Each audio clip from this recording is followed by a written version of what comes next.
السلام علیکم دوستو، آئیں میں آپ کو ایک دلچسپ کہانی سناتا ہوں۔ ایک بادشاہ تھا، نہایت اچھا، رحم دل اور اپنی رعایا کا بہت زیادہ خیال رکھنے والا۔ اس کی ایک ملکہ بھی تھی، بے حد حسین و جمیل اور خدا ترس۔ وہ ملک کا نظام چلانے کے لیے اپنی سمجھ کے مطابق بادشاہ کو رعایا کی فلاح و بہبود کے بارے میں مشورے بھی دیتی تھی اور بادشاہ ان پر عمل بھی کرتا تھا۔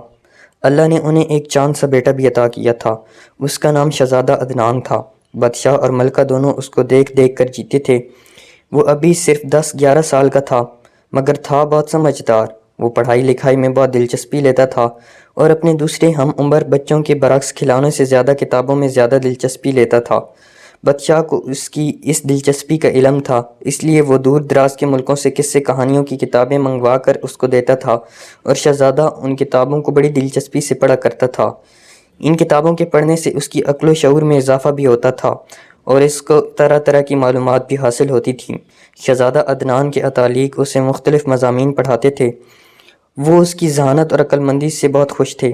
شہزادہ عدنان میں ایک بہت اچھی بات یہ بھی تھی کہ اگر اس کی سمجھ میں کوئی بات نہیں آتی تھی تو وہ سوال کرنے میں کوئی جھجک محسوس نہیں کرتا تھا۔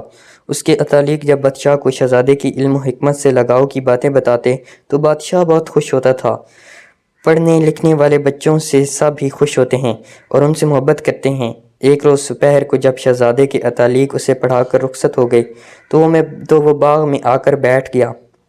باغ میں پودوں پر رنگ برنگے پھول اپنے بہار دکھا رہے تھے، درختوں پر حسین و جمیل پرندے بیٹھے چہچہا رہے تھے اور ان کی آوازیں کانوں کو بڑی بھلی معلوم دے رہی تھیں۔ شہزادہ باغ میں بیٹھا کچھ سوچ رہا تھا۔ اتفاق سے دربار کا وقت بھی ختم ہو گیا تھا اور بادشاہ وہاں سے اٹھ کر سیدھا باغ میں آ نکلا۔ اس نے دیکھا کہ شہزادہ عدنان وہاں موجود ہے اور کسی سوچ میں گم ہے۔ اس نے پوچھا، بیٹا کیا بات ہے؟ آپ چپ چپ سے کیوں بیٹھے ہیں؟ اس کی آواز سن کر شہزادہ عدنان چونک گیا اور پھر دوڑ کر بادشاہ سے لپٹ گیا۔ بادشاہ نے شفقت سے اس کے سر پر ہاتھ پھیرا، اس کا منہ چوما اور بولا، اتالیق پڑھا کر چلے گئے؟ آج انہوں نے کیا پڑھایا تھا؟ شہزادے نے جواب دیا، جی ابا حضور، آج انہوں نے ہمیں امیر لوگوں اور غریب لوگوں کی زندگی کے بارے میں بتایا تھا۔ غریب لوگوں کی مشکل زندگی کے بارے میں سن کر ہمارا دل اداس ہو گیا ہے۔ یہ کہہ کر شہزادہ کچھ دیر کے لیے خاموش ہو گیا، پھر بولا، ابا حضور، میں خوش ہوں کہ میں ایک بادشاہ کے گھر پیدا ہو گیا۔ مجھے ہر طرح کا عیش و آرام میسر ہے، میں جو خواہش بھی کرتا ہوں پوری ہو جاتی ہے۔ اس کی باتیں سن کر بادشاہ کو بڑا اطمینان ہوا کہ شہزادہ اپنی اس زندگی سے خوش ہے۔ اس نے کہا، بیٹا، ان نعمتوں پر اللہ تعالیٰ کا شکر ادا کرنا چاہیے۔ آؤ اب چلتے ہیں، محل میں آپ کی امی انتظار کر رہی ہوں گی۔ شہزادہ بادشاہ کے ساتھ چل پڑا، مگر وہ بدستور کسی سوچ میں گم تھا۔ چلتے چلتے اس نے بادشاہ سے کہا، ابا حضور، میں یہ بھی سوچ رہا ہوں کہ دوسرے بچوں کی طرح میں کسی غریب آدمی کے گھر میں کیوں پیدا نہیں ہوا۔ اس عجیب سے سوال پر بادشاہ کو بڑی حیرت ہوئی اور اس کی سمجھ میں نہیں آیا کہ وہ اس کا کیا جواب دے، اس لیے وہ خاموش ہی رہا۔ اسے خاموش دیکھ کر شہزادے نے پھر کہا، ابا حضور، استاد محترم نے بھی میرے اس سوال کا کوئی جواب نہیں دیا تھا اور بات بدل دی تھی۔ آپ بہت اچھے ہیں، میری تعلیم و تربیت کے لیے نہایت قابل اور ذہین اتالیق مقرر کیے ہیں جو مجھے محل میں آ کر مختلف علوم کے بارے میں پڑھاتے ہیں۔ میں کیسی بھی خواہش کروں پوری کی جاتی ہے۔ میں کہیں باہر جاؤں تو میری حفاظت کے لیے بہت سے سپاہی میرے ساتھ ہوتے ہیں۔ میں سوچتا ہوں دوسرے بچوں کے ساتھ ایسا کیوں نہیں ہوتا؟ مجھ میں کیا خاص بات ہے جو ان تمام بچوں میں نہیں؟ بادشاہ لاجواب سا ہو گیا تھا۔ شہزادے کی باتوں نے اسے فکر مند بھی کر دیا تھا۔ اس کی سمجھ میں نہیں آ رہا تھا کہ اس کی باتوں کا کیا جواب دے اور اسے کیسے مطمئن کرے۔ بادشاہ کے ساتھ جو محافظ چل رہے تھے وہ شہزادے کی باتیں سن کر زیر لب مسکرا رہے تھے اور بادشاہ دل ہی دل میں بے بسی سے لطف اندوز ہو رہے تھے اور وہ دل میں بادشاہ کی بے بسی سے لطف اندوز بھی ہو رہے تھے۔ بادشاہ خاموش اور سوچ میں ڈوبا محل میں پہنچا۔ ملکہ نے محسوس کر لیا کہ وہ کچھ فکر مند ہے، اس لیے وہ بھی پریشان ہو گئی۔ اس نے پہلے تو شہزادے کو تاکید کی کہ وہ اپنا لباس تبدیل کر لے، پھر اس کے جانے کے بعد وہ بادشاہ کے پاس آیا اور اس سے فکر مندی کی وجہ پوچھی۔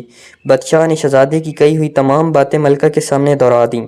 ان باتوں کو سن کر ملکہ ذرا بھی پریشان نہ ہوئی اور بولی، اللہ تعالیٰ کا شکر ہے کہ ہمارا شہزادہ اتنی کم عمری میں بھی سوچ بچار کرتا ہے۔ غریبوں کے حالات جان کر اس کا اداس ہو جانا اس بات کی نشانی ہے کہ وہ اپنے دل میں ان کے لیے ہمدردی کے جذبات رکھتا ہے، ورنہ اس کی عمر کے بچے تو کھیل کود میں ہی لگے رہتے ہیں، ان باتوں کی طرف دھیان ہی نہیں دیتے۔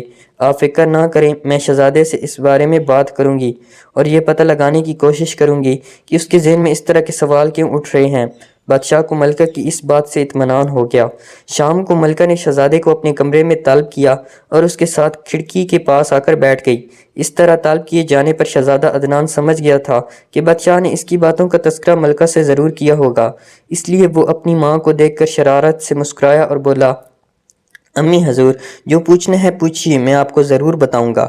اس کی بات پر ملکہ کو ہنسی آ گئی۔ وہ بولی، شہزادے آپ بہت شریر ہو گئے ہیں، آپ کی سمجھ میں ساری باتیں آنے لگی ہیں۔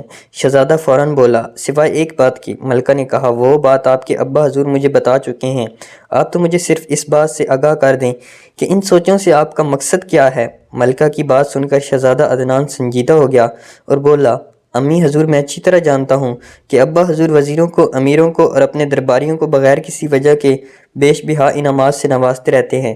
انہیں یہ انعامات ان کی خوشامد بھری تعریفوں کے صلے میں ملتے ہیں۔ شہزادے کی بات سن کر ملکہ ہکا بکا رہ گئی۔ اس نے گھبرا کر شہزادے کے منہ پر ہاتھ رکھ دیا اور ادھر ادھر دیکھتے ہوئے سرزنش بھرے لہجے میں بولی، شہزادے خاموش رہیے، اپنی عمر کا خیال کیجیے اور بڑوں کے بارے میں اس طرح کی گستاخانہ خیالات کا اظہار نہ کیجیے۔ ملکہ کی بات سن کر شہزادہ ذرا بھی پریشان نہیں ہوا، بولا، امی حضور، آپ میری امی ہیں، میں آپ سے اپنے دل کی ہر بات کر سکتا ہوں۔ ملکہ خاموش تو ہو گئی مگر وہ تشویش بھری نظروں سے شہزادے کو دیکھتی جا رہی تھی۔ شہزادے نے جب دیکھا کہ ملکہ بہت سنجیدہ اور فکر مندی ہے شہزادے نے جب دیکھا کہ ملکہ بہت سنجیدہ اور فکر مند ہو گئی ہے تو اس نے کہا، امی حضور، آپ ناراض ہو گئی ہیں، مجھے معاف کر دیجیے۔ ملکہ نے پیار سے شہزادے کو خود سے لپٹا لیا اور بولی، شہزادے میری جان، میں غلطی پر تھی، آپ نے بہت اچھا کیا جو یہ باتیں مجھ سے کہہ دیں۔ تمام بچوں کو اپنے دل کی بات اپنی ماں سے کر دینی چاہیے۔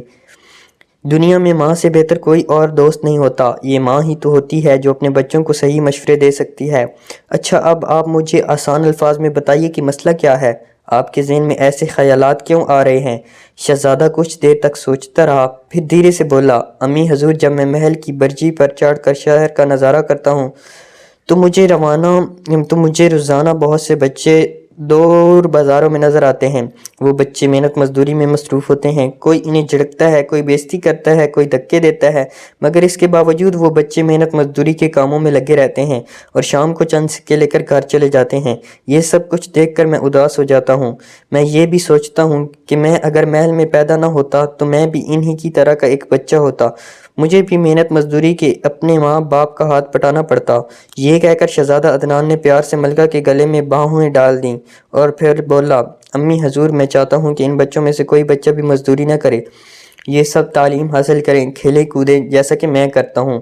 تعلیم حاصل کر کے جب وہ بڑے ہو جائیں تب ہی محنت مزدوری اور دوسرے کاموں کا سوچیں۔ یہ تمام باتیں ابا حضور کے سوچنے کی ہیں کیونکہ یہ سب لوگ ان کی رعایا ہیں۔ ذرا سی بات پر خوش ہو کر لوگوں پر انعام و اکرام کی بارش کرنے سے بہتر ہے کہ یہ ہی دولت رعایا کی بہتری کے لیے خرچ ہو، جگہ جگہ مکتب ہوں اور ملک کا ہر بچہ ان میں پڑھے اور ان کی تعلیم کا سارا خرچہ سرکاری خزانے سے ادا ہو۔ شہزادے کی باتیں سن کر ملکہ کی آنکھوں میں آنسو آ گئے۔ اتنے میں دروازے کا پردہ ہٹا اور بادشاہ سلامت نے کمرے میں قدم رکھا۔ اس نے ملکہ اور شہزادے کی تمام باتیں سن لی تھیں۔ اسے دیکھ کر شہزادہ ادب سے کھڑا ہو گیا تھا۔ بادشاہ نے قریب آ کر شہزادے کو گلے لگا لیا اور کہا، بیٹا، آج تم نے ہماری آنکھیں کھول دی ہیں۔ ہمیں احساس ہو گیا ہے کہ ہم نے بچوں کی تعلیم اور ان سے مزدوری کروانے جیسے اہم مسئلے کی طرف ذرا بھی دھیان نہیں دیا تھا اور نہ ہی ہمارے کسی نالائق وزیر نے کبھی ہماری توجہ اس طرف دلوائی تھی۔